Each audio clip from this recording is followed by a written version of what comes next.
Welcome back, everyone, to the Undergraduate Survival Guide. This is our very first bonus episode. It's coming out a little bit late, and the original plan was to have everyone together, sit down, have like a panel discussion. But of course, with the global pandemic going on right now, a lot of internet issues, we just figured it'd be easier to send, 4 individual interviews, sit down with everyone, talk about the specific questions. And this is going to be a bonus episode, of course, compiling those 4 individual interviews together. So if you want to listen to the entire interviews of each of the 4 guests of today's video, that's Brian, Michael, Ade and Sameer, those full interviews are all accessible, all available to you guys for free on YouTube, on the UGSG Clips channel. That will be linked below somewhere. Otherwise, for today, I've compiled the best bits, in my opinion at least, of their 4 answers containing the specific questions that were addressed to them.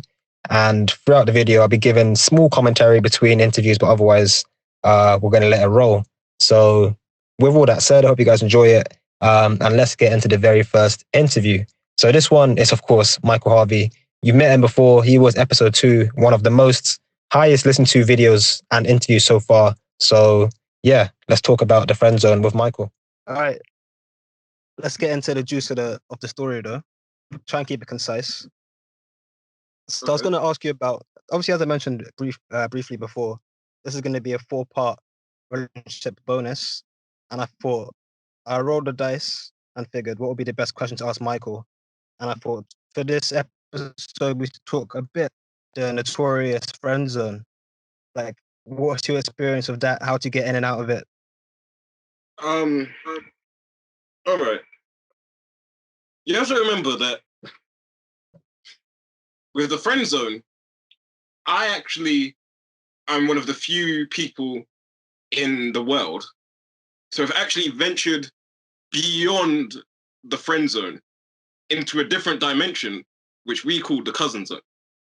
Yep. Very few humans have been trained. It's like it's a secret NASA mission where you take all of these friend zone people and you train them up, and only a very select few are able to go into the next level of friend zone.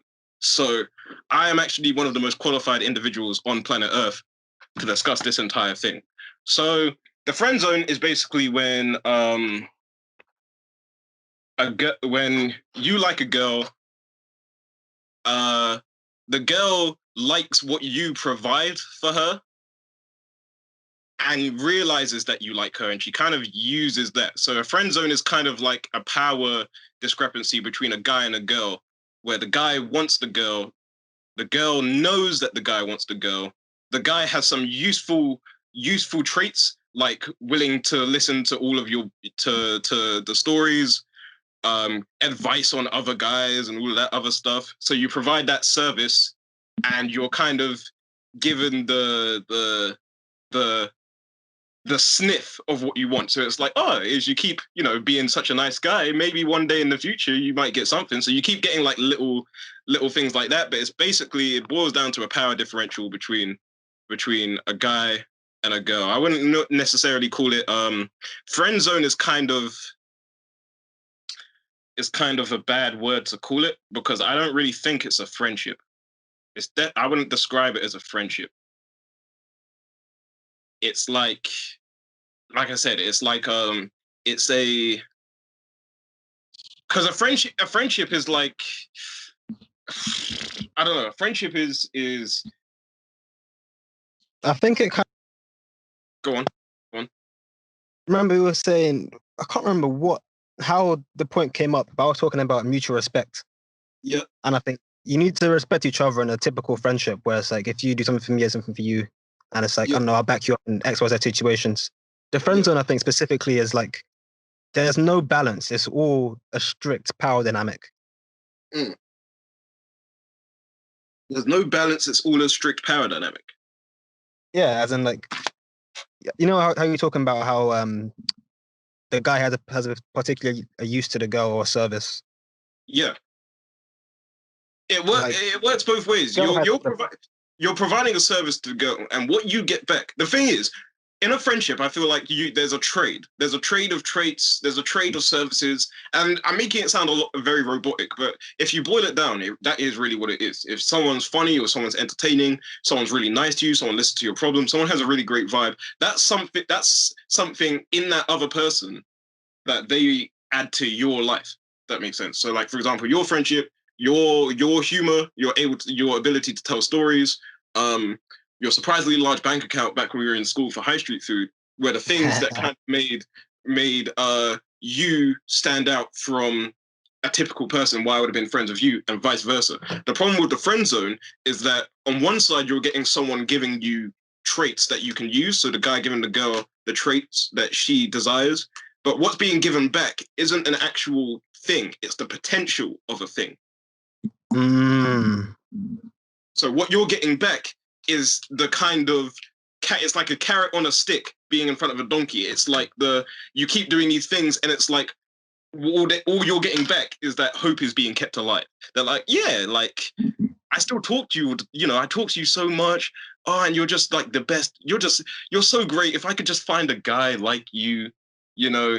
And it's just like little teasers like that, and it gives you a whiff of what you want, but you're not actually getting anything. You're just kind of getting a fantasy. You're in a friend zone situation where the guy is being friend zoned.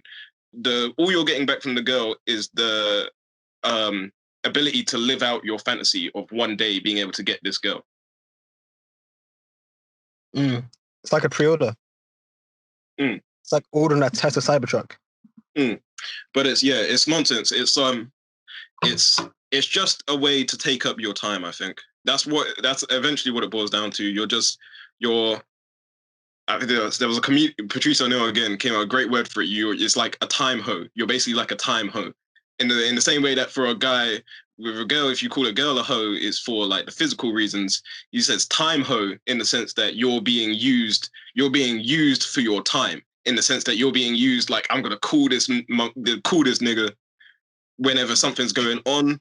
He's gonna pick up whenever. I could just say whatever's going on, regardless, even if it's absolute nonsense. I'm gonna pick up the phone whenever. I know he's gonna be on the other side. I'll say anything. If I need a special friend to help me move some furniture, and I'm directly quoting this now, so don't give me any credit. He's like, if I need a special friend to move some furniture, I'm going to call this, my friend, because, he's such a nice guy. He'll move the furniture for me while, and then after he moves the furniture, I kick him out and then invite like some other nigga to the place and then do whatever I want to do. And he still has the idea that like, oh yeah, if I keep moving this furniture around, I'm making inroads. It's a long plan. It's like a 5-year plan, like what Stalin did, I think. One of them Russians. Some 5-year next step of 5-year plans. And yeah, if I keep doing this stuff, then yeah. But really, all it's been doing, you're being extorted for your time if you're in the friend zone. That's what's going on, man. You do all of that for that. You ask her out one day, she goes, "Oh, you're like a brother to me." Yep.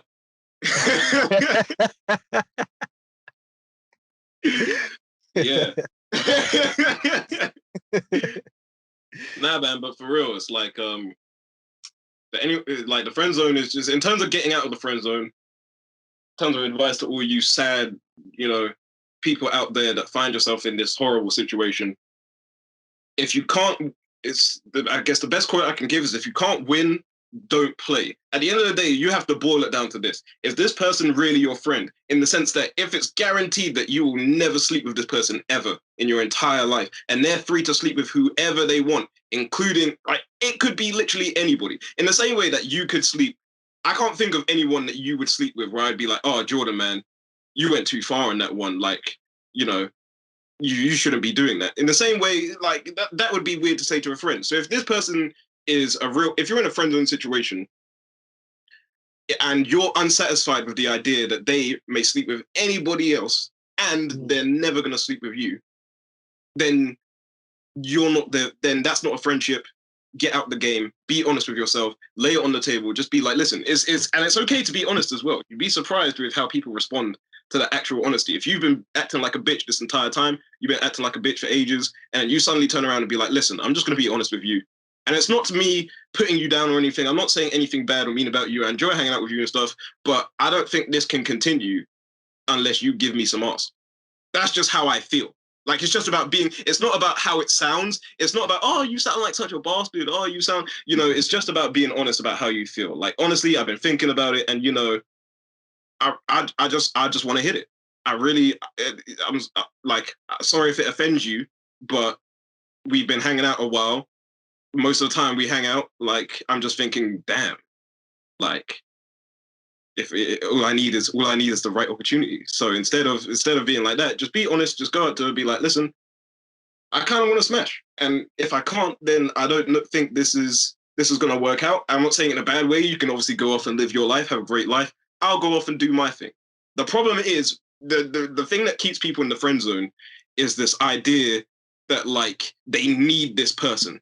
Or that, and if they were to say this, they're so scared of the rejection. If they were to be honest and say, listen, I just want to get some ass. And then the girl turns around and says, no, you ugly motherfucker, dumb nigga. And then, like, your life is going to be terrible, and, you're never going to be able to move on. You're never going to find another girl like her. It's that fear of the rejection coupled with the putting this person you're in the friend zone with on a pedestal that stops people from being honest about how they feel about the whole situation. But truly, if people were just honest about how they felt, friend zone wouldn't exist. Yeah, no, that's true. I do think it comes down a lot to the expectation and that, potential in your head. Whereas as soon as you like understand the boundaries, you can make your decision up. Yeah. Yeah. No, I get that. It's funny, like, I put out a video on YouTube ages ago about the friend zone. And I was saying, like, if you can't get this girl, like, my whole thing was, like, if you're in the friend zone, like, that's your problem. Like, just leave, like, mind out, talk to other girls. Because it's possible that all the time you're investing in this one girl is that you're missing out spending on having actual good times with other people. And I must have got like 20 guys like, oh, this is bad advice, man. I want to know exactly the step-by-step guide. Yeah, there is no step-by-step. There is no step-by-step process. And this is the other thing as well. You have to remember, okay, so let me give you a little anecdote. This anecdote is probably going to get me killed. This is going to get me killed. But anyway, I'll tell it because the people need to know this, yeah? So, I don't know if anyone out there is familiar with the Meaden family, in particular, Paul Meaden. Paul Meaden is, by all definitions of the word, I guess, a bad man, especially around in my ends in Witten, well known for doing whatever it is that he does, yeah? My first interaction with Paul Meaden was when we were in year 7, he was in year 8. I can't remember who we were playing football with, but I remember it was me and a Chesner and a couple of other people. Paul Meaden comes running through. This is back when he was still a joker, by the way. Like, he was very, like, just a normal, kind of jokey, kind of charismatic, like, innocent kind of guy. He comes and kicks the ball. I think it goes over. And then we chase him around the entire school, me and the Chesner. Or at least around, like, half the school. I remember the following year, I didn't see him again. Like, that's the only interaction I think I had with him that entire year. And I remember the year coming after, yeah, someone came up to me from the year 9 playground and was like, oh, Paul Meaden is going to fuck you up, man. And I was like, wait, what? Paul? The same Paul from last year? Like, do you know what I mean? Because even though he has this reputation with everyone else, from what I've seen, and even to this day, I can't really be scared of Paul Meaden just because I have that experience of him from younger. Like, it's almost like I know this bit of him that these other people don't see. Same thing with the friend zone, man. If you've been a bitch this entire time, yeah, you can't just suddenly turn around and be the man. Like, that's why a lot of the time there is no direct guide in terms of the guy's asking, oh, how do I step by step get with this girl? That's like Paul Meaden being, how do I get you to not think I'm a bitch? Do I have to kill someone? Do I have to murder someone? Do I have to beat up 10 dudes? He could do whatever. He could do all of that stuff and more. But he's still gonna be the Paul Meaden that I chased around the school. Nothing's gonna change that. Do you get what I mean? That's what I'm trying to say. Yeah. So if you've had some experiences with a girl that put you in the friend zone, and more often than not, that means that you've put yourself in a situation where she's not really looking at you like you're the man. You're not in an attractive position to this girl. There's not really anything that you can do to change that in terms of, just do this strategy, say this thing, because she already has this idea of who you are. And that's very difficult to change, especially if you've been in the friend zone for a while. You're suddenly trying to change this reputation that you've spent so long building up for yourself as basically a bitch nigga. It's almost impossible to just change that from following some plan or some formula. Literally, there are so many, and this is what the holiday taught me, man. If there are so many people out there in the world, it's just too much of a shame to be caught up with one person in one situation where you're clearly not happy because you can't get what you want. Just be honest and get yourself out of the situation. If you can't win, don't play. Just play a different game. It may be sad. It may hurt. I'm not saying it's an ideal thing. I can understand why people are going to be upset about hearing that as the advice, because it's not what you want to hear. You want to hear that you're going to have this magic, lovely, happy ending that you've probably imagined in your head with the girl that you've been friends with for so long. And it's going to hurt. It's going to hurt initially when you're like, okay, so I can't have that. I just can't have it. There's no way around it. I just can't have this thing that I want. And it's going to hurt initially. You're going to get over it. Like, you're going to get over it. You're going to get over it more quickly than you imagine as well. No matter who it is, you're going to get over it way more quickly than you could possibly imagine. And then you're just free to do whatever it is that you want to do. But yeah, there is no, if the longer you stay in the friend zone and you're thinking there's some kind of route out of it, there's no route out of it. Don't play the game. That's the route. Stop playing. Stop playing the game. Play a different game. Like, there's nothing you could do about the situation. You just have to accept it. It's hard, but you have to accept it. Like, that's the basis of my video that I was saying before. I guess I cut out. All I was saying is if you can't, not to requote you again, but if you can't win the game, stop playing, innit? Just move to someone else. Or if you're happy where you are, just take the L. But yeah, there's no clear way out. There's no map for this. Also, wouldn't you agree that friend zone is something that kind of happens to people who are inexperienced anyway? Oh yeah, for sure. I mean, I mentioned in my video a bit as well. Like, it's usually yeah, go on. What's the word?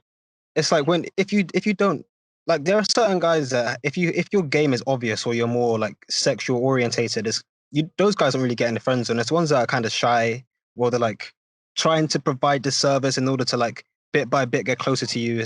It's always those guys don't really know what they're doing, in my experience at least, that get put in the friend zone. Yeah, because you never seen a 50-year-old dude in the friend zone. It don't happen. Well, I've never seen a 50-year-old dude, man. Anyone that's had a multitude of partners, I think it starts to sink in after a while. And this is just based off my experience, especially from like the going on holiday. I think it starts to sink in after a while that, like, there are loads and loads and loads of girls, like loads. Yep. And for any girl that's out there that you're in the friend zone with and you like her because, I don't know, she's funny or she's edgy or blah, blah, blah, I guarantee you there's going to be another girl out there who has those traits, but the one key difference is she's going to think you're the shit rather than thinking you're just a bitch. And I think that's... Yeah, true. It's all relative. Yeah, it's all relative, man. Just like, it's like, and again, another good Freestyle Deal thing. I've been watching Dragon Ball Z recently, yeah. If you're a Saiyan, if you're one of these Saiyans, yeah, and you're on the Saiyan planet where they all got super strength, super speed, whatever, if you're the weakest Saiyan, yeah, you're going to be walking around that planet, people are going to be like, you ain't shit. Yep. And then if you go to Earth, suddenly you're the craziest dude in the world. Like, you can fly so fast, you can fly, like you're super strong, because it's all contextual. Just like we were saying in the previous video, it's all contextual. So in the same thing, like I said, if you like someone out there because they're, I don't know, they're this and they're that, there's going to be someone else out there that's similar enough, but the key difference is they're going to see what you bring to the table, and they're going to be like, whoa, this dude's the shit. I mean, maybe. There's some people out there that doesn't apply to. Yeah. But yeah, it's cool, man. Results may vary, but... Yeah. Mad. All right. I'm not sure how much actual content there is there, but let's set aside like 10 minutes for the second part of the question. Okay. Of the video, sorry. I was going to ask you specifically about not necessarily Tinder, but like online dating as a whole, because obviously you got some experience there. Like, I've always been like, I could never link a girl, I could never marry a girl from online, but How has your opinion of that changed now that you're one of them? Well, I guess I'll speak from experience. Like, so obviously, I first got Tinder on holiday in Singapore. So that was in September of last year. And then coming back, I got Tinder and I got Hinge, and I used that in Cambridge and in London. I preferred Hinge. I didn't really use Tinder after the holiday because I don't know. I just didn't like it. I liked with Hinge that I could kind of find specifically what I was looking for in terms of if you look at someone's profile, you get a little bit more sense of about who they are and stuff. So it's better to kind of link people if you're looking for that specific thing. So I use primarily Hinge, and I went on a few dates. Some were good, some were not so good. I did actually meet this pretty great individual while I was in a university through the app, and so I guess from that experience you could say that it works in the sense that you can. It's a good thing to just kind of expand your reach, man. It's a great thing to expand your reach if you just want to kind of meet someone new and see where it goes. Because I guess the only alternative to that is like going out and meeting people like in the club or like face to face. And if you're not like I'm not active in societies and stuff like that, and especially for someone that's outside of uni, that's going to be difficult to do, unless you're experienced at just picking up chicks at clubs and bars and stuff like that. So that's going to be difficult to do. So I think it's just a nice thing to have if you're looking to go out there and you're looking to date. It's a good thing to have. It can lead you to meet some pretty great people, and I know a lot of people that are in very successful, happy relationships that started on an app. So yeah, I don't really have anything bad to say about the whole thing. How come you didn't start before holiday? I didn't really have any social media before the holiday, and that's true. I think that was a self-conscious thing. I think that was just not. I didn't really have many photos. I never really liked having photos of myself, even like privately, let alone on the internet for anyone to see.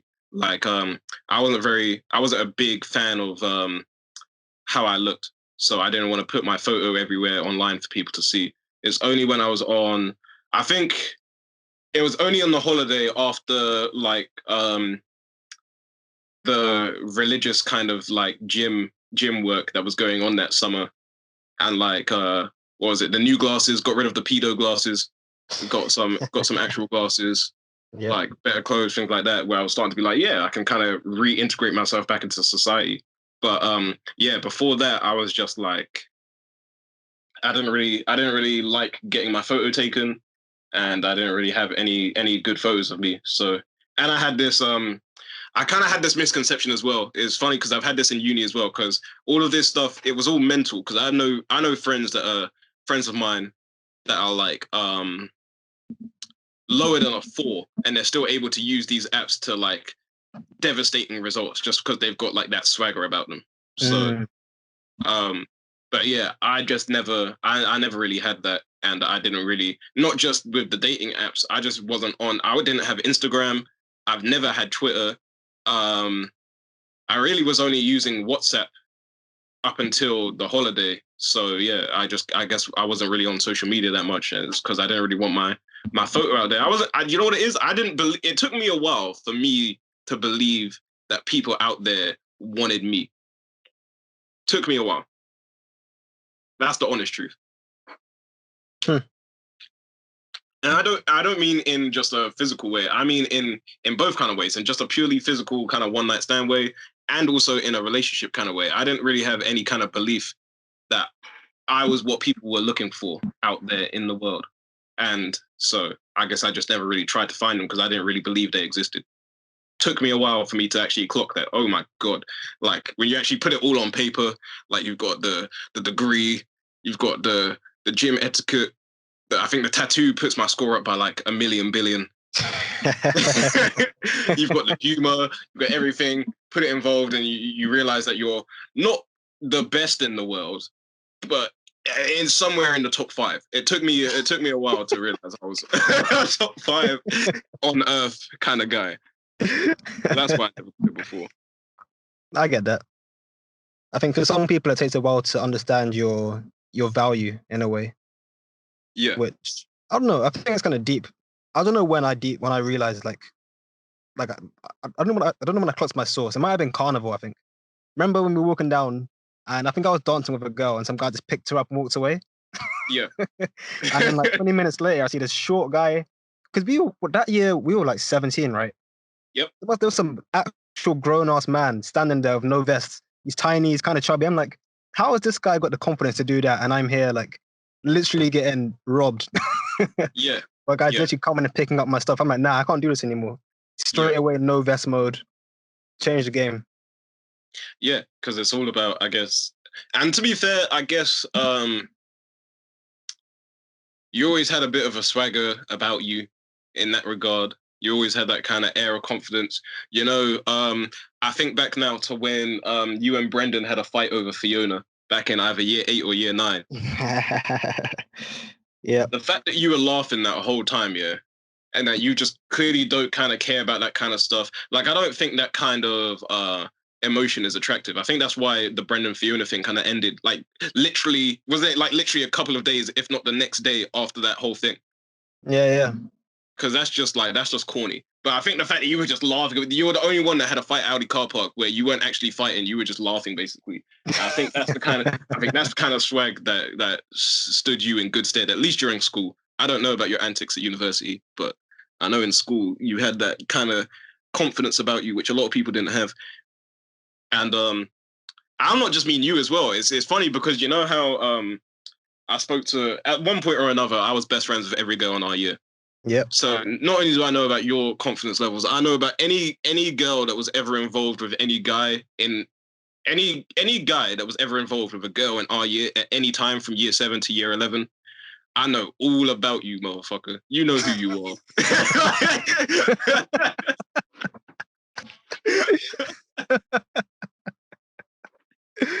Oh yeah, man. So I know some people out there, you'd be surprised the people out there that really had the kind of similar kind of issues in terms of not really having any confidence or not really knowing what to do in the game.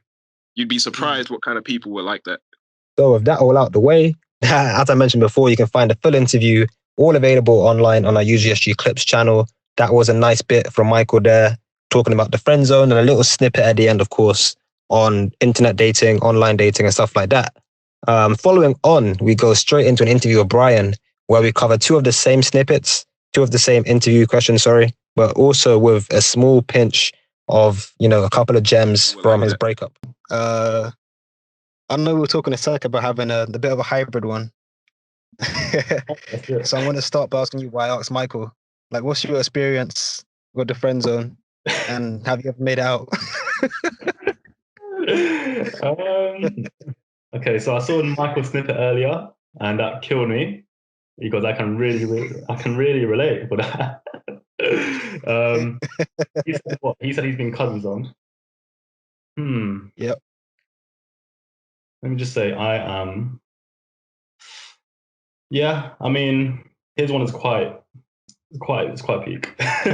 But with me, I have been deep in the friend zone before. Not just one person, multiple people throughout my life. And yeah, I mean, a lot of it does come down to, I guess, like personality traits. I guess when I was younger, I was less confident. I was less like outgoing. I was more seen of like vibes. I would say I still am, and that's a good thing. But more seen as like the nice guy, shy, all this stuff. So I guess that's why I would say, if Mark was the king of the friend zone, I would say, yeah, on par or just a level below, like the prince. I'll take that. But yeah, I mean, the main thing that I saw and what I like when I like rewinded these events, it was down to a lot to my personality a lot. Like I changed a lot throughout my years in terms of my confidence levels and just understanding how to talk to girls better, especially matured.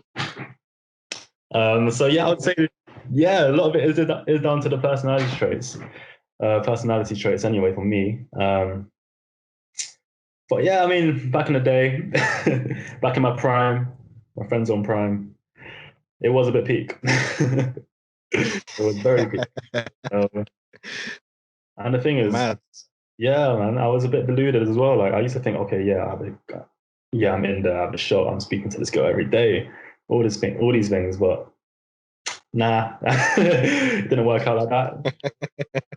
Obviously, but yeah, I mean, you live and you learn, man. Like that has helped me change my opinion of how to approach different situations with girls, and in terms of my first impressions with girls. And yeah, it has helped. I have reaped the dividends. I should say that. But yeah, Crazy. I mean, yeah, Stock market is up. that's my experience anyway. And I think it was most prominent during like my college days where I was changing the most, where I was trying to find myself the most. That's when I developed the most in terms of my personality. So I would say it was most prominent back then when I was in sixth form. But yeah, as I said, you live and you learn, man. You live and you learn. Yeah, definitely. Do you think like, because you mentioned in your proper podcast episode that reading a lot has kind of shaped your mentality. Would you say like you've read anything that kind of shaped your charisma and your like, what's the word for it? Like how you physically go about things as well? Is there any like confidence boosting things you've read? Yeah, I mean, I did mention that book Outliers a lot during my podcast, but what that book essentially outlined to me, and the main message from that was like, you're like better than you think you are. You're lucky as fuck, like to get to this position. So be more confident in yourself and what you can achieve. So in that case, I guess it has like a spillover effect onto just my overall personality and charisma, and like just being more confident overall. Because I know I've achieved things that a lot of people in my position maybe might not have had, in terms of the same opportunities and just overall achievements, like relative to people from my like old school, like secondary school. So that did give me that kind of reassurance, like, yeah, you've done well up to this point. Like, why are you still shy? Why are you still nervous and shit? So yeah, I guess like that book really helps me in terms of just fixing up, making sure that I know know what I've achieved and the significance of that. Other things, like another book I read was Phil Knight's Shoe Dog, the founder of Nike himself, and just the resilience this guy had. Like he went through so many things, and he had so many ups and downs. Nike was going to go bust at so many points. Like he was living in his office, doing crazy things. Like, oh, it was just his whole story is crazy, and I really, really respect it. And in terms of that, like the confidence he had in that brand and what it is now today, like it just shows like that amount of belief in something can achieve wonders. So I definitely brought that along, and that has definitely helped me in terms of just my overall mindset and on what I can achieve as a person as well. So yeah, I mean, that has definitely helped a lot overall, like in terms of my just shaping my personality, trying to find the different traits that will make me more successful in one way or another. So yeah, I guess that's cold, man. Because I feel like I learned a lot from watching interviews. Yeah, like, for sure. Be it like post-match or something, or like some random celebrity. It's like you can see these guys that are more charismatic, like using their hands more, or like making more eye contact. I'm like, oh, maybe if I just do that, like there's got to be some reason why these guys are so well like media trained and stuff. And yeah, charisma takes you a long way. Of course. And yeah, you do see that a lot. Like, just I think it was one time where I saw like I think it was in GCSE. We had to watch like different speakers and how they spoke and what we can learn from that. for spoken. I think it was a spoken word module, and just how to get a better mark by looking at how these big speakers use their different techniques on how to present what they're saying effectively. And yeah, I remember looking at the Obama speech, and I was just like mind blown because he was just so confident in what he was saying. So I definitely, that does stick into my mind when I look back on who I believe are like really, really good public speakers. And I have definitely strived to emulate them in terms of just trying to be more, take different risks in terms of maybe presenting more. Because I never had the opportunities to actually do public speaking as much, or debating, or presenting as much. But ever since I guess I have read all these different things on how to put yourself out of your comfort zone, to develop your skill sets, and just trying to emulate different people, I've definitely have been putting myself more out there in terms of presentations, which I touched on in my podcast as well. But it's definitely a useful skill for sure. Like I'm definitely looking more to actually developing this further down the line, because I know it will be essential for my career path. Just because of, well, the nature of my role, which would be coming up, is more of like a client interaction role, which means I definitely have to be more confident in what I'm saying, and things, making sure that what I'm saying makes sense and being confident in that. So that's definitely a skill I'm still looking to improve in, because I've never done full-on public speaking before.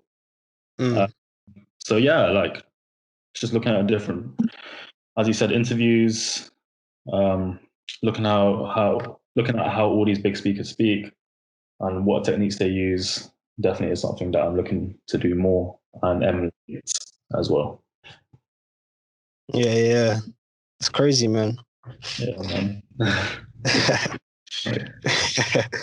I was thinking as well, like, because it's all good and well. I think an element of it is selling yourself, right? Like, how do you present yourself? How do you speak? But one thing that I feel like I've struggled with a bit, like more recently than not, would be like presenting yourself online, like in a digital space, because you can't use hand gestures on when you text, or you can't like send a DM using with eye contact. Sorry. Yeah. How, like, in your limited experience? Oh man. Yeah. In the digital world, how do you think? How do you go about maintaining your personality through the web? Be it like a Zoom call or no, I don't know, like texting, emails. Just saying, I don't know what you want to say.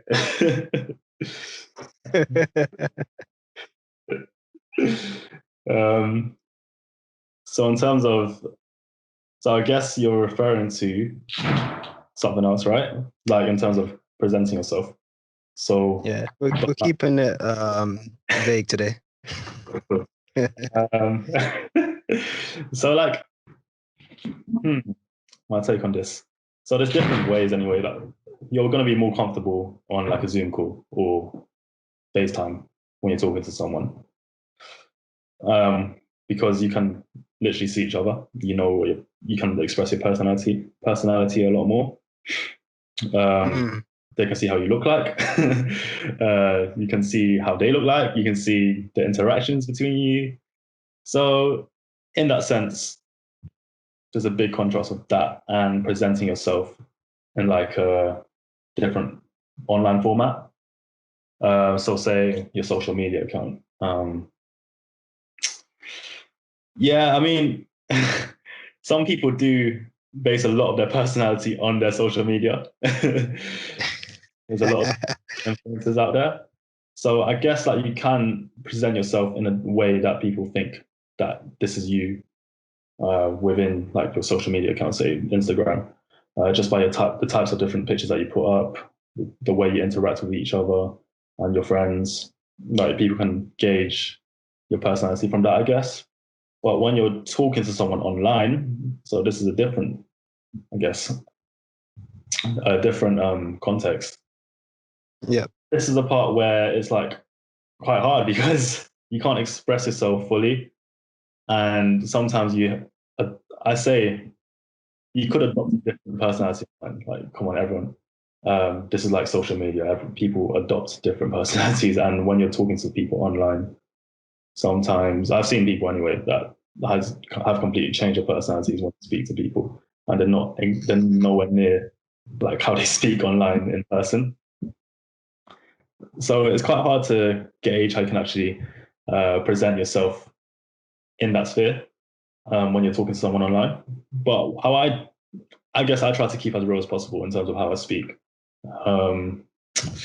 I use emojis to express my feelings at that point, but I don't try to act too differently from myself, like how I usually speak, like, because I don't think,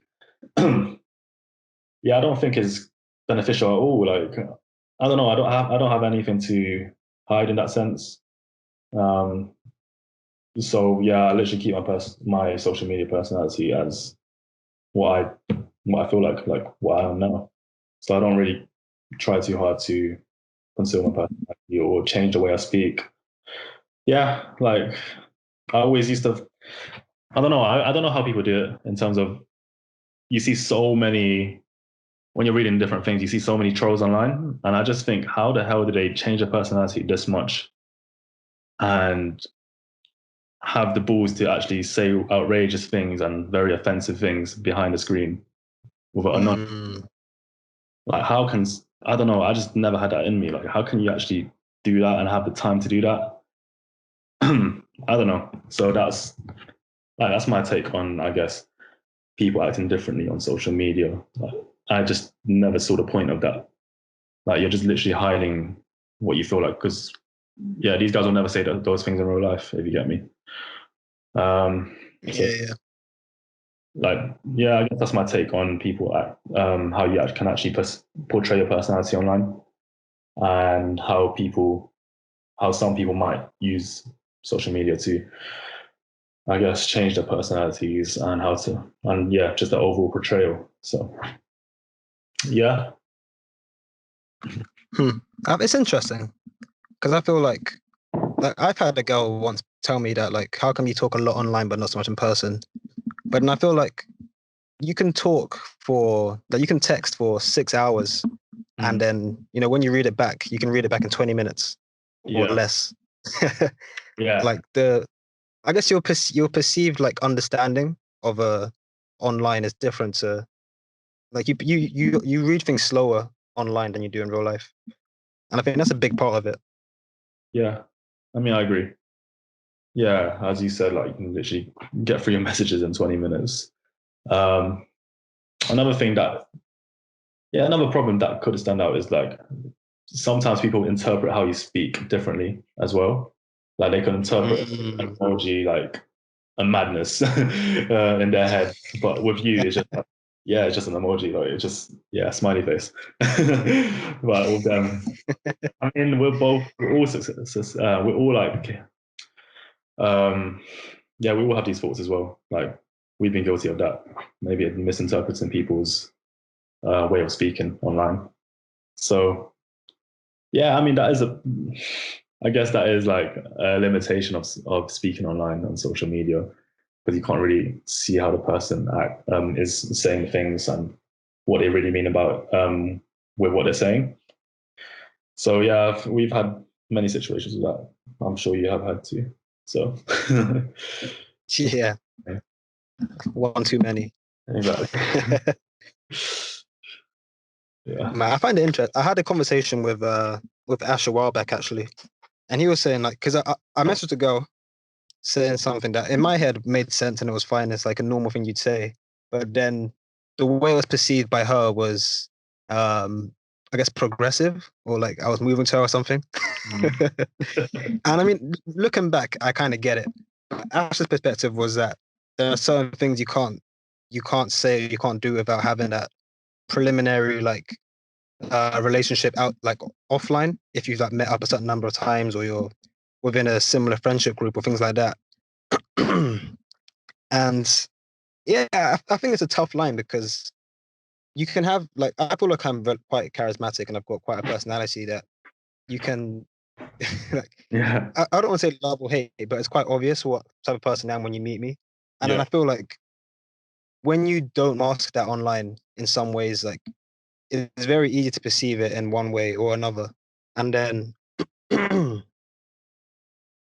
yeah, I don't know.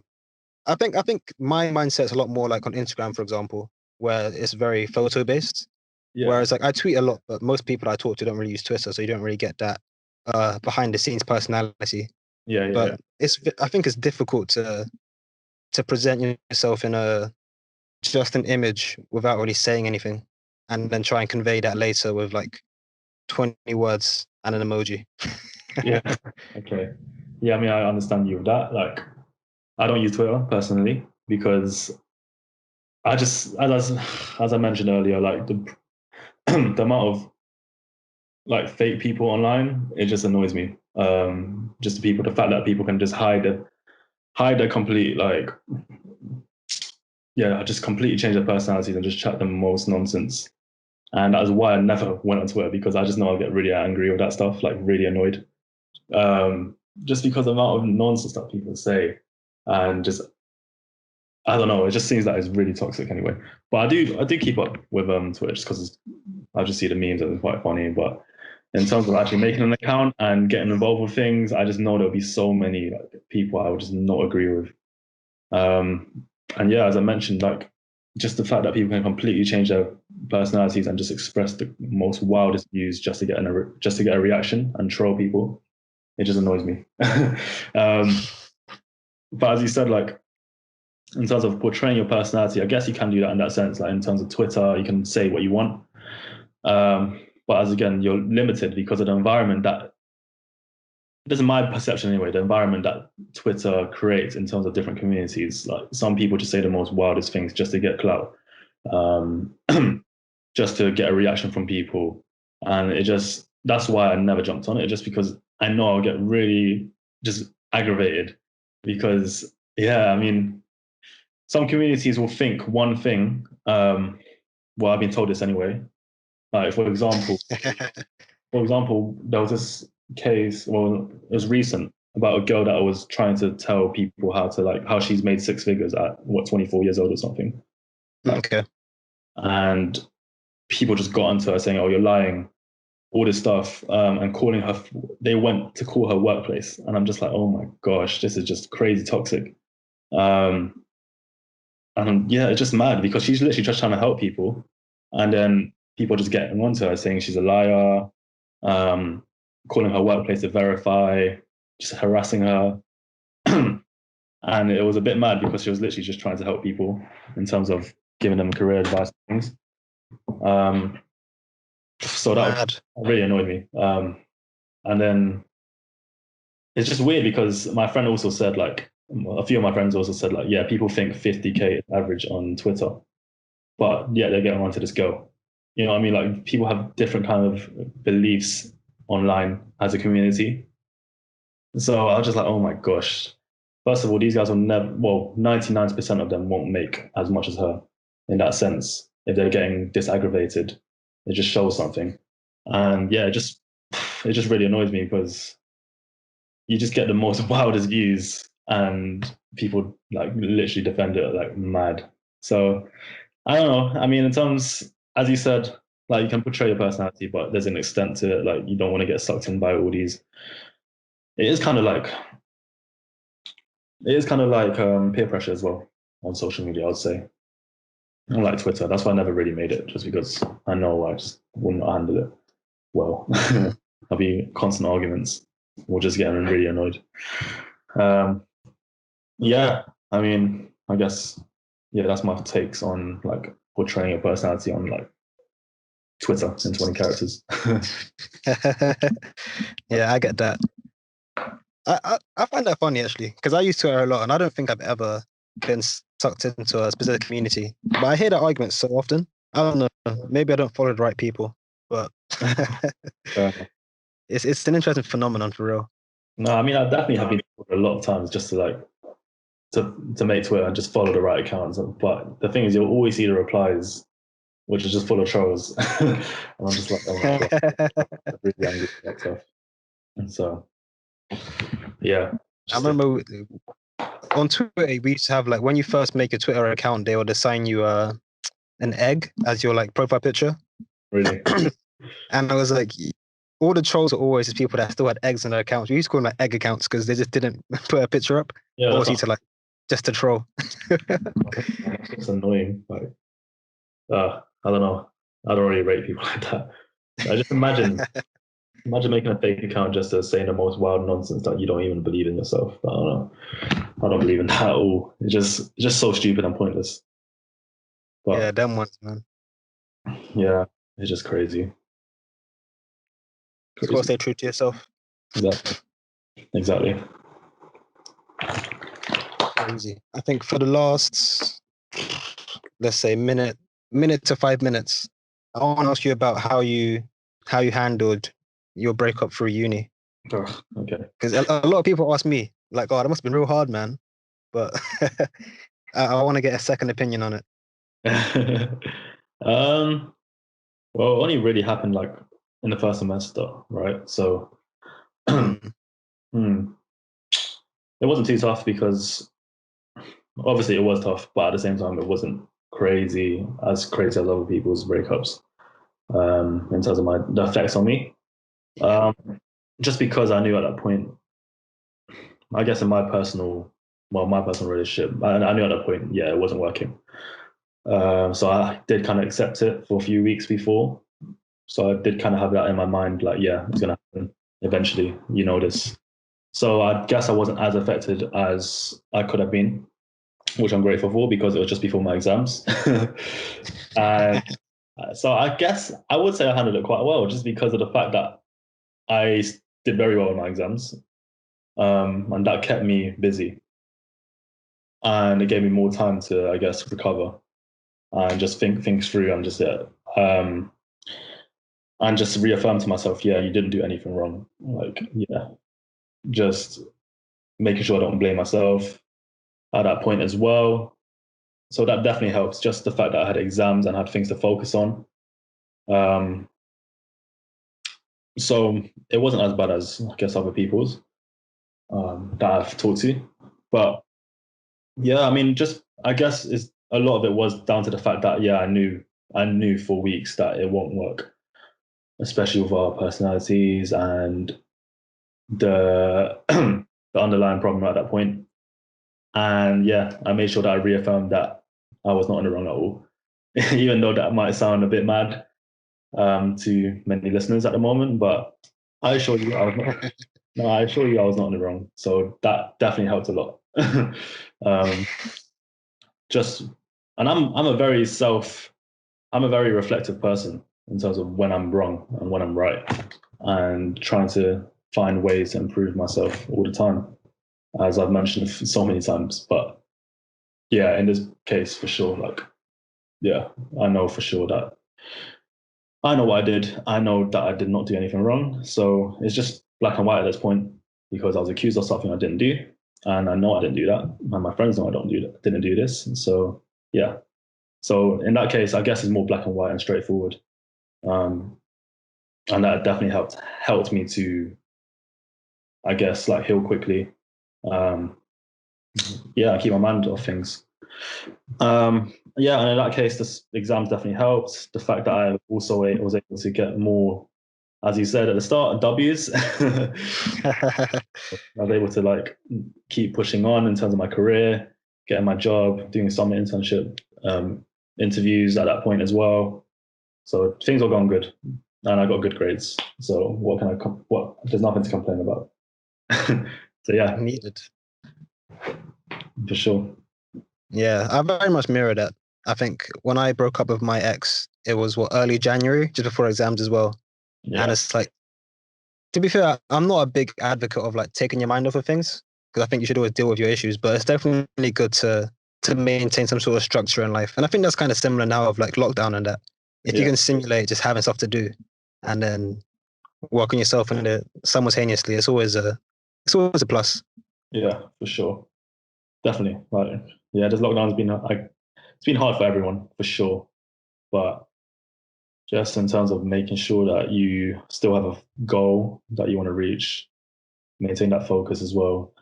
And once again, exams have saved me in that sense. I have something to work towards. I have something to focus on. And yeah, so we'll see what happens with that. But yeah, I finished in 2.5 weeks, and I still have my mind completely on that. So we'll see what happens after.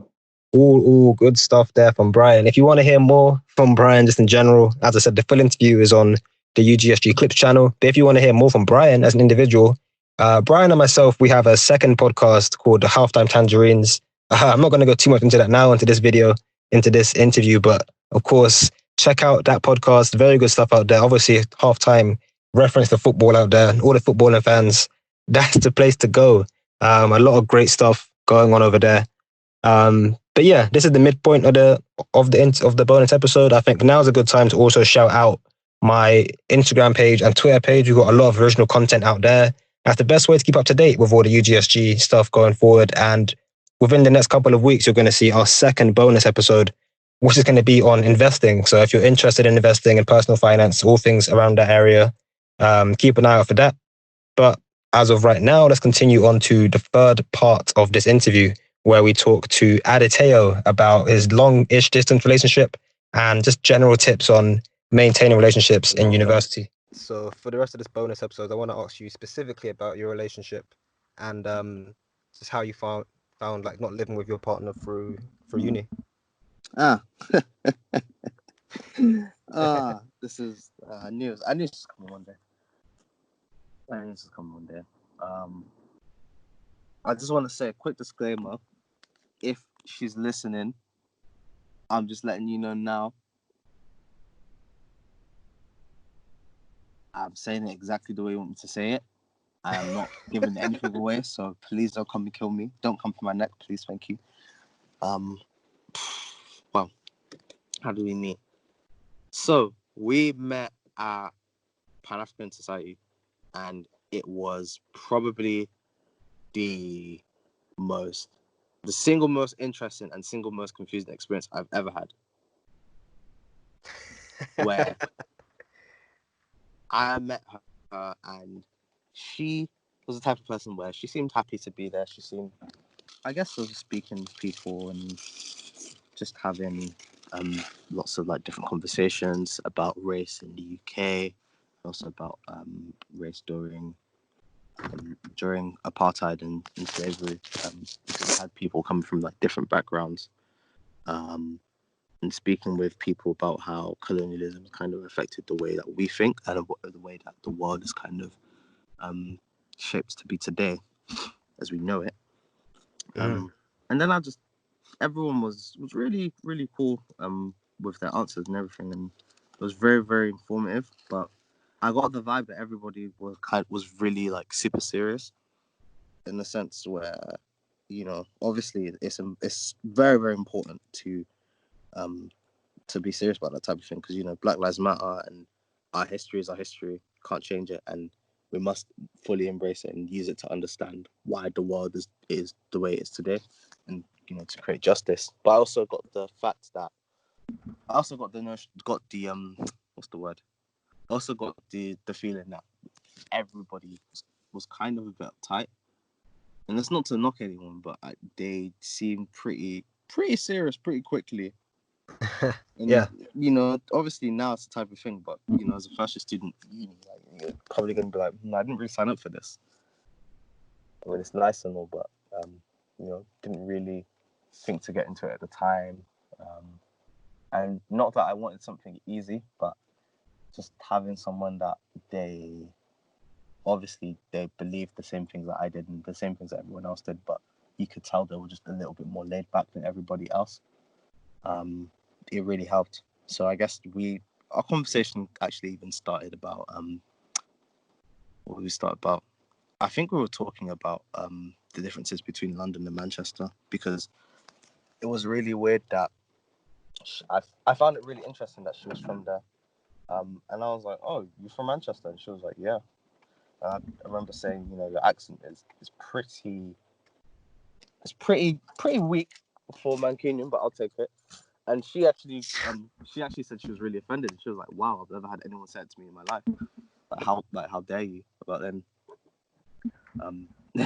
Uh, As we began talking, because she's of Somali descent, so as we began talking, I asked her the $1 million question, which was, "Are you Somali?" And then she responded with yes. Everybody asked me that. mad. Yeah. So so I guess it was just interesting to see that side of it and how, I guess, who she is as a person. But we met at Pan African Society, and afterwards we spoke a little bit more, just about life in general and about uni. And I think at the time we were just thinking to ourselves, well, uni's fun and all, but you know, the hard work aspect of it, not really feeling that stuff. Which in hindsight now probably not the best choice, but yeah, we spoke quite a bit about life and about our backgrounds. And I think one of the first things I noted was that we had not just a lot in common, but it felt like we were living like almost like a parallel life, where I guess I'm the middle child, she's also a middle child, come from, I guess, fairly big African families. You know, you have those ideals, and also as well, just somebody that in a sense doesn't take life too seriously. And definitely at the time, that's what I was looking for, whether I want to admit it or not. She seemed pretty easygoing, and I guess for me, not being in a proper serious relationship before this, I kind of wanted to see where this would go, because I never went into it with the mindset of, okay, we're gonna get together. I just kind of wanted to see what would happen, because we were just friends and I didn't quite know, but I think I was really intrigued, because I'd never been in a position before, and there was a lot I liked about her, a lot. Yeah, like, you know, compared to some of the others, she definitely stood out. And you know, as we became closer friends, you know the story. Feelings start to develop, and you know, you start to get to a point where you have things to say, and then afterwards you say what you need to say. That's how it goes, really. Because I mean, I won't really go into detail about how it happened, but yeah, that's kind of how it goes. Standard. Yeah, standard, really. That's crazy, man. What's the time span of that? Because it sounds like you went from nothing to something very quickly. I should clarify. I should really clarify. It took about. So I met her like through in the Pan African Society around, I think, October. Around October, and we were good friends up until about maybe January, February, and around then that's when things got pretty serious. Like, and I know this because my phone bill tripled around Christmas. So yeah, I incurred those dirty charges from free. So you know, that was there, and I think also just spending more time just speaking to someone where you realize your phone is actually getting taken up, and you realize the call logs are increasing from about maybe your standard 20 minutes to right up to about an hour, sometimes even 2, sometimes 3. I mean, I'm shameless, but yeah. yeah and yeah, I think as well, her being from Manchester, she wasn't really all that used to London, despite the fact that she's been here a few times. So I guess just being able to, I guess, show her around in a sense really did help, and she felt a bit more secure here, because obviously home is home, and some people get homesick sometimes. So that type of stuff. But But yeah, that happened over the space of 4 months or so. And then I think just before March was when we basically just said, okay, let's do it. That's mad, man. Yeah, it happened. It happened. Yeah, just like that. Do you guys like? So what uni did she study at? So because I did a year all over again. Yeah. She graduated and she actually went off this year to study a postgrad at the University of Oxford. Wow. Yeah, big wow. She didn't think she could do it before, but I was like, nah, you probably can. Yeah. Yeah. I mean, Oxford is, I don't want to say overrated, but it's harder than people, or it's easier than people make out. It is. I think one thing I will also say is that the experience that a lot of people of color tend to have in Oxford, it was kind of echoed by her experience. It really surprised me because she was speaking about how much how the microaggressions there and how the city culture really plays a part in how you feel whilst you're there. Yeah, as a black man or a black woman, like it's I didn't think it was gonna be like that, but as soon as we got there, I don't know if you heard about that blind man that was dragged by his ankles outside of one of the student unions in one of the colleges. What the hell? Yeah, yeah, and there's a big history of those type of things happening with the Oxford Student Union, which it's sad because it's not really challenged inside of Oxford. It's only outside of Oxford where everyone really condemns it. But when you're there, no one really says anything. And it's a shame because that type of university where you think, okay, it has that reputation, you realize really and truly what it is, what it stands for, and it's just that type of institution. And it's a shame. I would really advocate, for people to really do their research before they go there. But at the same time, that's down to her. She knows a lot more about it than I do. So yeah. Yeah, that's mad. Mm-hmm. That's crazy. Yeah, it's a lot. It's a lot. But yeah,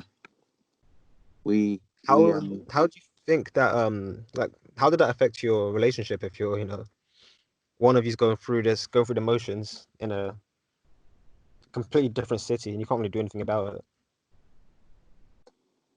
Like how do you deal with that?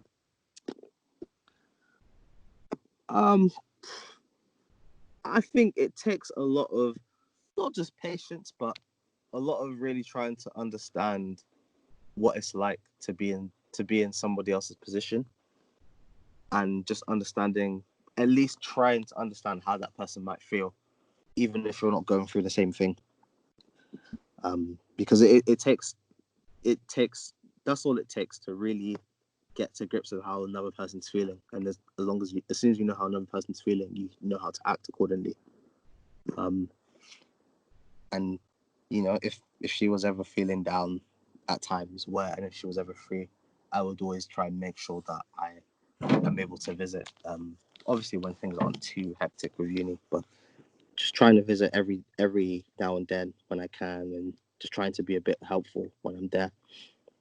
So maybe it's just her getting used to the city more, and trying to encourage her to not be out late. Just speaking as we would, but also as well, sometimes not making it super serious in a way where it doesn't have to just be like, okay, your standard boyfriend and girlfriend. Because most of the time when we do speak, other than the words "I love you" and the words of affirmation, it's like I'm just speaking to one of my good friends. Yeah, I think that makes it so much easier.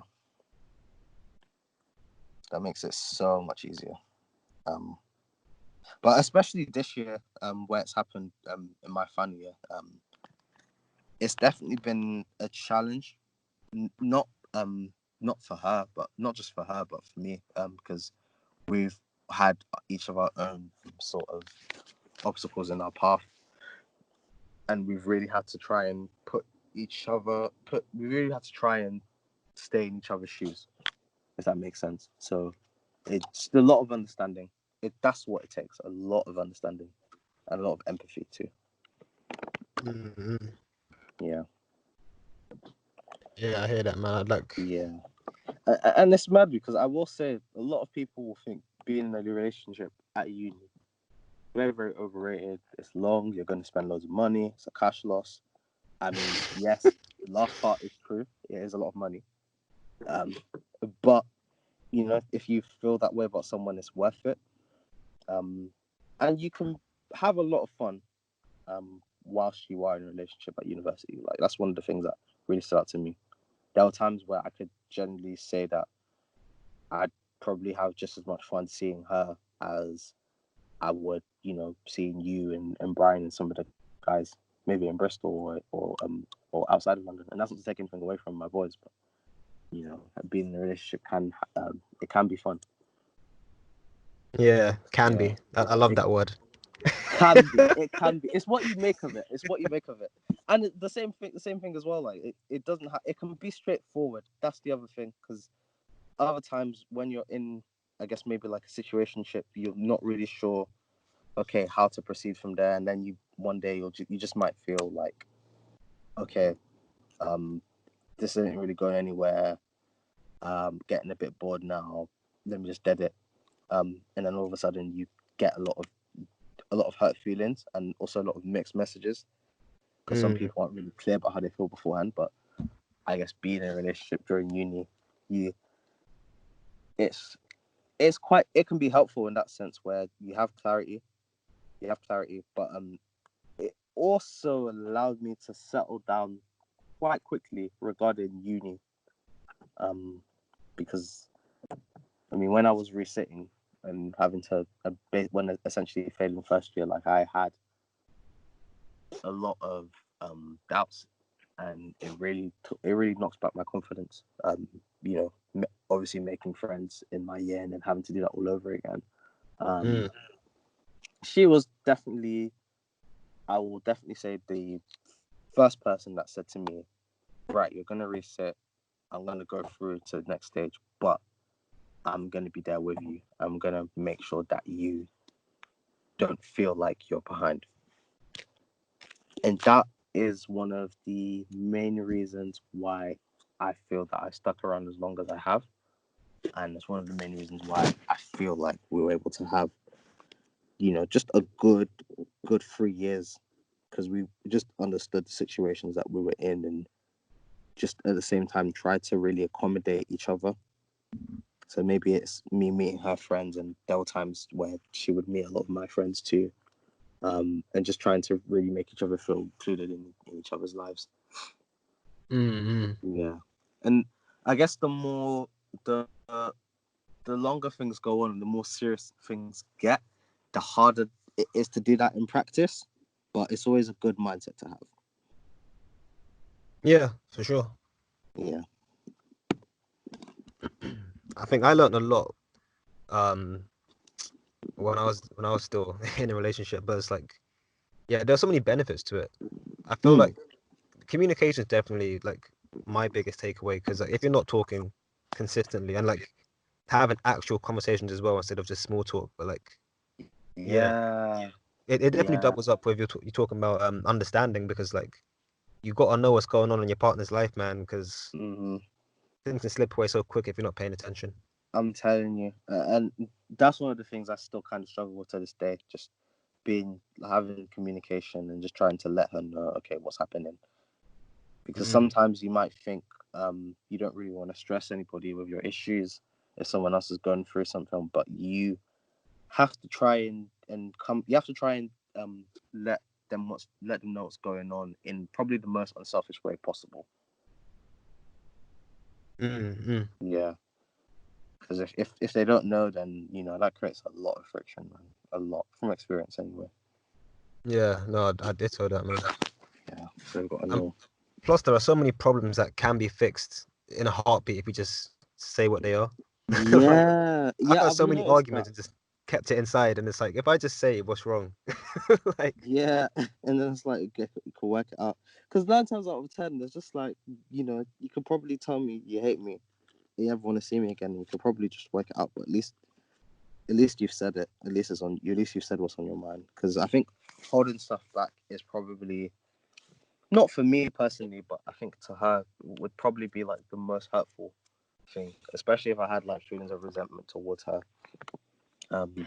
I think I'm just really trying to still learn how to not bottle things up and how to just be, not bottle things up and how to not be, I guess, macho in a sense where I'm just trying to say, everything is good, everything is fine.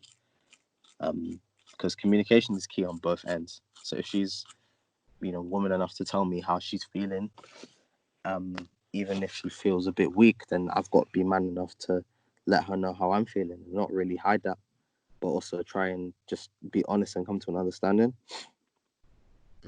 Because worst thing would be you had that chance but you decided not to, and because of it things didn't quite work out the way that you thought they would. And I think definitely it's very easy to be in a position where you have a lot of those regrets. Very easy to be. Yeah.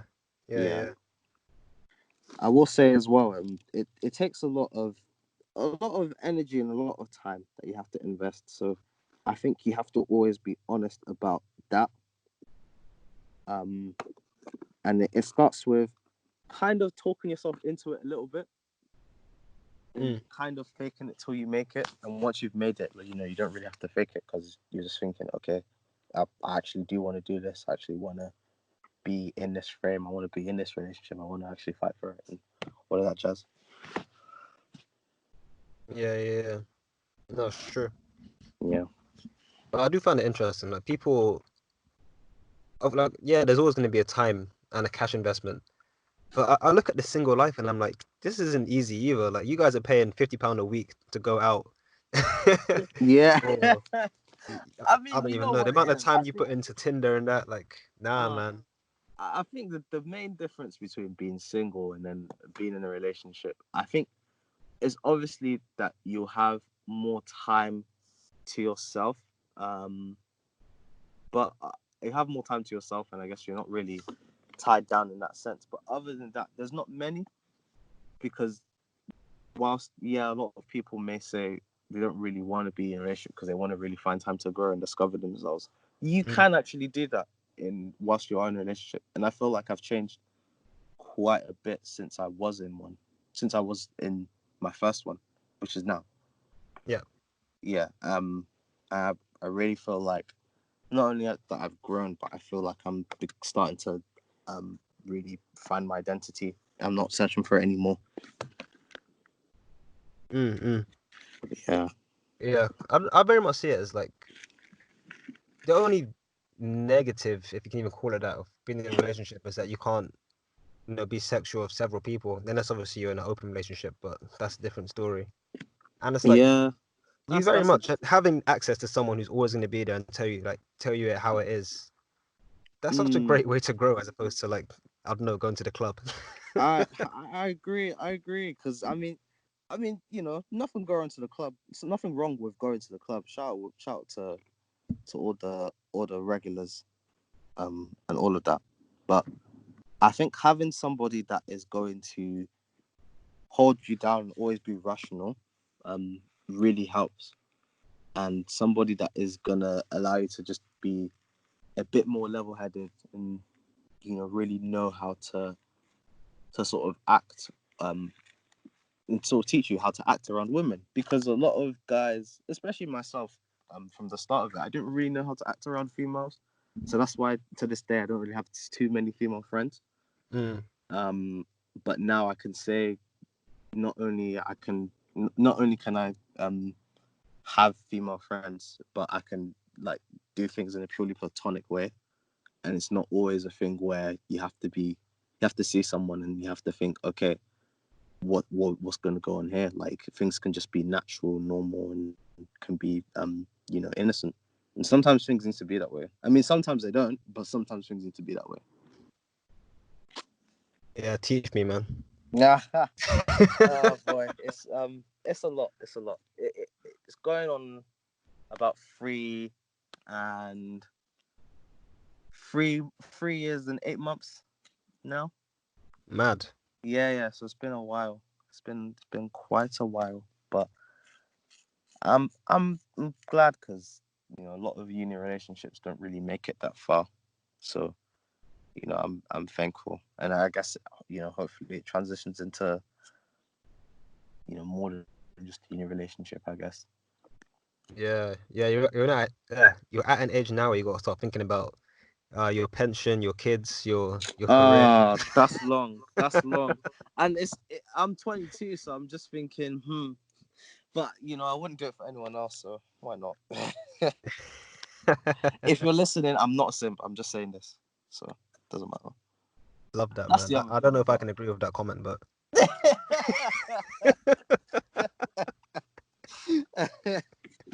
Oh boy, I'm just I don't know, man. I don't know, but yeah, being in love at uni is it's a very, very, very interesting experience. Very interesting. And you can learn a lot about the other person and a lot about just compromise and balancing as well, because it's all a balancing act. Not that there's something that you need to balance, but just knowing how to give enough time to to obviously your significant other, and how to give enough time to your friends, along with uni and what comes with it. It's a big balancing act, but if you can do it, it will teach you a lot about life, and you may leave uni feeling very fulfilled, feeling quite happy. And that's not to say things are always rosy, like far from it. We've had our fair share of like ups and downs and arguments recently. And it's been difficult. But it kind of took a lot of patience and a lot of honesty to get to where things are now. And just also just being able to set clear boundaries of what you can tolerate and what you can't tolerate. So now we go into our last interview where we sit down with Sameer talking specifically about his breakup. I'm going to be completely honest, his full interview was about 45, if not 50 minutes. And I strongly recommend you listen to the full thing. I think there are a lot of gems in there that I just couldn't get in to this 25-minute segment. And to be completely honest, it's worth listening to all of the interviews as well. Everyone said some very, very good stuff. But Sameer in particular, I think, is super important for anyone going through a breakup, for anyone in university at the moment, or even in school or careers, whatever. If you're in a relationship that you're thinking about, maybe calling things off, or just in general, even if things are going great, because prevention is better than cure. So definitely check that out. And with all that said, let's get into Sameer's interview. So on that, like, obviously you've been, I guess, healing for a little while, and you're mostly good now, to my knowledge. Like, how was actually, I guess a good place to start would be like, how did your relationship start in the first place? It's probably good to understand context. Okay. Friends for a while. So friends for years.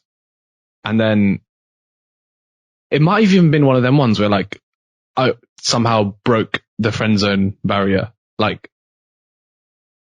I reckon it was like a potential friend zone. It could have been a friend zone type of situation, but that barrier kind of broke, and then we started going out, and then so went to the same uni. Not by choice. We didn't like follow each other. We were friends, and then we both applied to the same uni, and then we started going out. Went to the same uni. So 2.5 years, but like obviously you share a journey together. So it's like you share leaving home together, you share living out together, the whole massive uni experience. When you have like a bubble at uni and a bubble at home, we shared that together. It's like a journey, I suppose. Big change, big experience that you share with someone else. Is pretty mad. Live together for like most of the first year. So that's also like it kind of felt like just over 2 years, but it could be the equivalent to someone's 4. Just because of so many like overlapping factors. That's crazy. It's interesting because that's crazy, man. It's interesting because when you think about university breakups, it's usually or at least in my case, I know several others talk about like how the distance kind of got between them, how it's hard to express yourself when you're not really seeing each other frequently, which I guess is kind of poignant right now, given the whole lockdown and that. But Yeah. it's interesting how you, I guess, saw. I don't know how to phrase it properly, but I guess how you broke up, even despite the fact that you were together all the time. Like, what's your take on that? Would you feel like you would have benefited from being together, like, separate? Or was there like way too much, what's the word? Like, not enough space or too much space?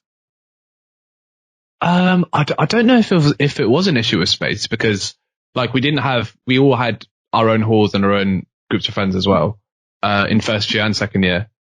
And yes, I don't know if space was an issue, but it's more like, because first year was so much time together, and second year, now there's a lot of work and everything counts and there's more going on in each of our lives. Then the sudden, so now in fact we were a bit more distant compared to first year, I guess. And I think relative to what the first year was, although it was due to other outside factors, it felt like the distance was because of, something coming from within. But after reflecting on it, it was probably more due to like outside factors such as work, uni, friends, and stuff like that. So I don't know. Distance is, it depends on how you look at it in terms of distance, I guess. Yeah. Yeah. That's interesting. I definitely hear your point on like distance from within, because like something that I know, it's obviously not specific with relationships, but so like, for example, uni, you feel like you suddenly start to fall behind and you realize that, maybe you're doing the work, maybe you're like showing up the lectures, but it's always this one thing that you never really notice till too late, which could be like just your work ethic, or I don't know, you're not doing the homework. Yeah. I don't know. There's always one thing that's kind of like very obvious, or like when you think about it in hindsight, but at the time it's so easy to overlook. I feel like when it comes to your case, like you kind of talk about it coming from, like maybe it was like there all along, you just never appreciated it until it was like obvious in front of you, like right under your nose. Yeah, no, I completely get that. Agreed. What would you say, like, as much as you're willing to share, what went wrong? I guess for context, for so what I say later makes more sense. It's quite hard to pinpoint. I've never deeped this. Hang on. It's hard. No, I have deeped it. Why am I lying? It is hard to pinpoint though. It's more, I don't know how to answer it without like, I'm trying to be like neutral and not like, because there's all like still like respect there, and like just trying to not say anything that sounds peak. So I guess I reckon again it was just first year, a lot of time spent together, really close all the time. Second year, now there's a bit more distance, and there's because of work and other factors, but we both thought that distance was because of, oh, you don't like me anymore, I don't like you anymore. And that initial kind of thought created friction, which eventually led to some disagreements. And I guess that just continued to escalate, like with one person trying to fix it and the other person trying to fix it as well, but also not trying to fix it as well, but also not. I guess that way. I guess I can say it that way. Yeah, and then, but yeah, it was never really talked about. So it did end before exams as well. So it was a deep one for both of us, I'm sure. And yeah, it ended before like a second year of exams as well. So that's a tough one.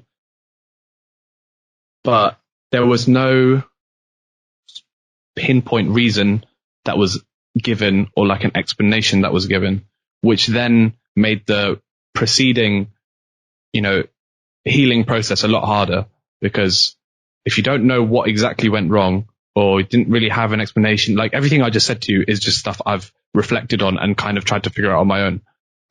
At the time, I had no idea. So, yeah, so without a sort of explanation or reasoning or anything like that, it does make the proceeding healing process a lot harder, because you blame yourself, you blame other people, you don't know what to blame, you don't have closure, all these sorts of things. You think about what it could have been, you think about what could have went wrong, you think about what we could have done better. Yeah, so that's the context, I guess. That's as much as I'm gonna say in terms of yeah. Trying to that's cool. Yeah. There's still respect there for sure. Like when someone's, because do you know what? Because at the time you grow a lot in like the healing process. You grow a lot as a person, as a man, as you know, your perceptions on these things and perspectives grow a lot.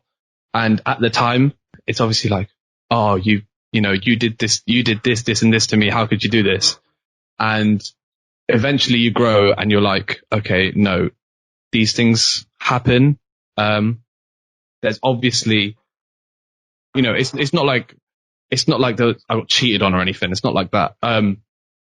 But there's obviously no malicious intent, although it might not have been handled the best.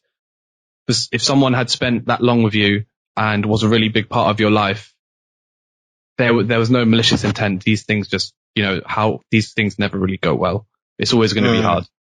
No one really knows, especially like the first adult relationship. No one really knows how to go about it. But yeah, so then you grow and you learn and you look back on it and you're like, okay, really grateful it happened. Had a lot of nice time together. And sometimes people just come into your life and sometimes they just leave, and that's completely okay, I guess, you know. And how it could have been handled could have been better, but I guess some people can just come and go in your life, and that's just how it is. We're 22, we've got 60 years left, like hopefully.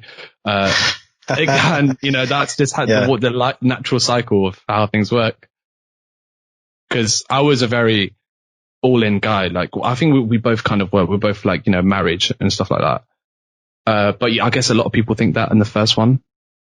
But yeah, you grow and you learn and you come to realize that, you know, I know if I get into another relationship, I'll be all or nothing, because I'm not going to get into a relationship being like, yeah, we'll last a year and we'll break up. You know? Yeah. Because for me, it's like, especially after going through a breakup, it's like, I do not want to go through that again. That was really, really, really, really bad.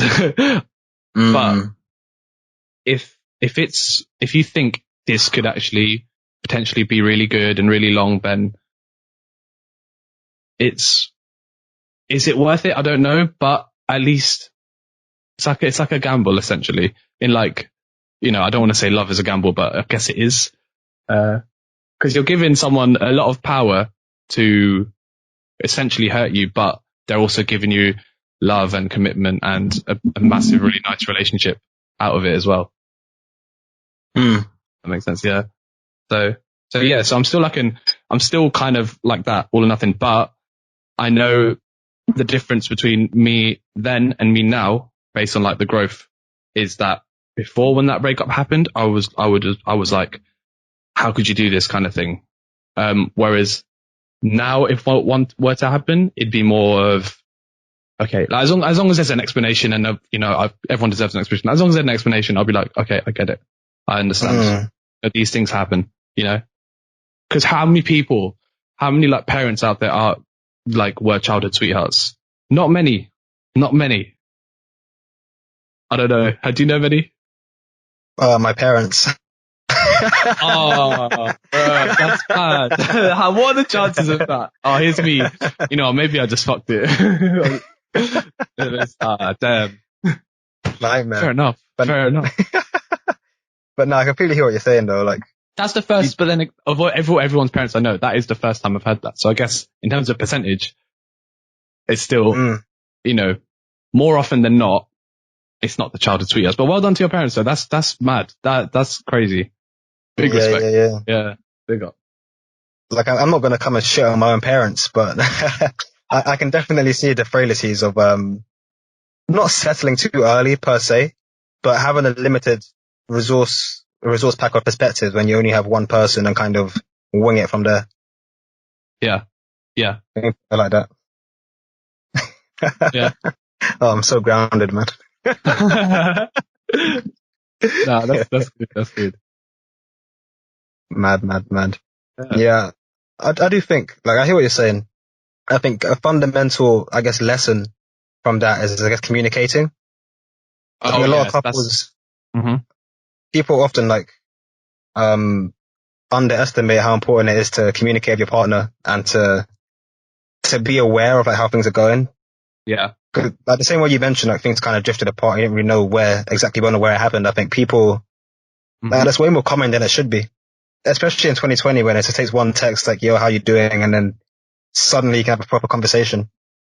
Yeah. I just think people got like in general, not even just in relationships, but in general, we've got to get better at, talking to each other. Yeah, 100%. Because what needs to be normalized is like you should be able to say, like, first of all, if you're upset with about something or something someone's done, you should be able to confront that person. Okay, confront sounds a bit aggressive, but speak to that person and say, okay, this is why this has upset me. Could we maybe work through it? And that should be completely fine. Whereas I feel like we're in an environment or it's very common that for someone to go like, oh, this has upset me, and to tell someone that from the other person is seen as like, oh, it's like an attack almost. Like, what? I've not upset you. What are you talking about? Like, when it's not, it shouldn't be like that. It should be the start of a constructive conversation rather than, an attack or the start of an argument. And that's where it seems to go wrong. Yeah. But it's communicating. Yeah. That's all that reflecting I've done. Like, definitely communication is the main one. So many problems could be solved if they just, not like when the problem's escalated so much where no communication is going to fix it now. Like, if something's gone wrong and you communicate it and, you have a constructive conversation, both people are like, okay, I'll do this to adjust for your needs and you can do this to adjust for my needs. And it's because a relationship is mutual. It's a mutual agreement and you both have to adjust and grow together and adjust for each other. And if we did communicate, it would be fine. It would all be better. But I guess that's definitely something I've learned. And I know that I really like to, when I do, and only very recently, it's been a very long time, but only very recently, I don't know if I'm ready, but the idea of a relationship I'm more open to it. Whereas there was a long period of time I was like, never again. I'm like, it's too scary. In terms of like the heartbreak is too much and I don't want to go through that again. Whereas now it's like, do you know what? I'm looking at the other side of the coin and I'm like, oh, a relationship would be really nice. It'd be nice to share certain things with someone or have, someone to go to things with and, have all those nice things you do. So the healing's works, man. Healing. Time. I wouldn't have believed you before, but time does heal a lot. Time, and you need some effort from yourself as well. But yeah, it works. It works. Yeah. I definitely hear you on like the last thing you said as well, like, gotta put effort in. A lot of people kind of just think, let me just ignore it. After a while, after a couple of pints, I'll be okay. Like, you really do have to reflect and come to terms of like what actually went wrong and try and deal with that yourself. I think that's an important note as well. 100%. So, I lost my train of thought. Could you say that again, please? My train of thought just left me for some reason. Lockdown, I ain't been using my brain, man. Hey, Warzone. That's why I'm happy. I'm still in uni, man. I got something to think about. Yeah. Mad. Now, I was just saying, like, it's important to actually put the effort in. Because a lot of people kind of just wait it out, buy a bunch of drinks and hope for the best, but ignoring it won't solve the problem. It's not time alone. It's time with effort. Exactly. It's because, at first, when, it's just like, the walls are caving in. There's like a dark cloud over your head. You've got that pain in your stomach, that pain in your chest and all that, the really like first few months. I know that a short-term fix is yes, have a drink. Yes. Go out, have a good night. Not for me, but for some people, yes, go out and, sleep with someone, have a thing with someone. Yeah, fine. But long term things are like, focusing on, first of all, reflecting and just telling yourself that, okay, I've not been the best, and bun what the other person's done. At this now, it's like, now the breakup has happened. Obviously, yeah, fine, you can think about the other person, and now it's all about you. So, if there's something they could have done better, okay, they could have done it better, but there's nothing you can do about that. You can't change that. What you can change is yourself, and got to look back and be like, okay, this is something I used to do and I didn't know I was doing until I've actually sat down and thought about it. And I need to be open-minded and not be stubborn. And, because a lot of people are stubborn and like, I'm perfect. I'm never going to change anything. No one is. You have to be always willing to change and grow and learn from times you've may have upset someone, times you've made a mistake, and you have to reflect on those things and learn how to be better. Because not only are you going to feel better about yourself when you've done this, you'll also be more prepared for the next relationship, because you won't make those same mistakes or accidentally upset someone, or you won't do those things again, because you're probably learning to be more considerate and more careful with your words. That's one thing I learned as well. Like, thinking back, I don't know, I speak quite fast sometimes. I don't know if it comes across in the podcast, but no, it's all good. It's all good. Yeah. So, and I often say things not with malicious intent, with good intentions, but they're worded so badly that it sounds like it was malicious. So I've started doing this thing where I literally just stop talking and I take a second to reword everything in my head and then continue. Because I remember once, this wasn't a girlfriend or anything, but flatmates, they were like, we were just talking about gym, and then they were like, yeah, I never sweat in the gym. And then my stupid head, I was like, yeah, maybe you're not sweating because you're not working hard enough. And that's deep. Like, I know what I meant to say. I know what I'm trying to say, but that's that's deep. Like, that's actually deep. And saying that to someone who's been gym, like going ham, and say you're not working hard enough, that's quite mean. And I literally apologized for that, like literally straight away. I said, that's not how I meant it. But yeah, that's just an example. But yeah, you have to self-reflect on yourself and grow and try to be a better person and be ready for the next relationship, or just be a better man in life. So you don't hate yourself for those, because often, for example, in my case, I didn't have like a reason. So I hated myself for a while, like, oh, I did this.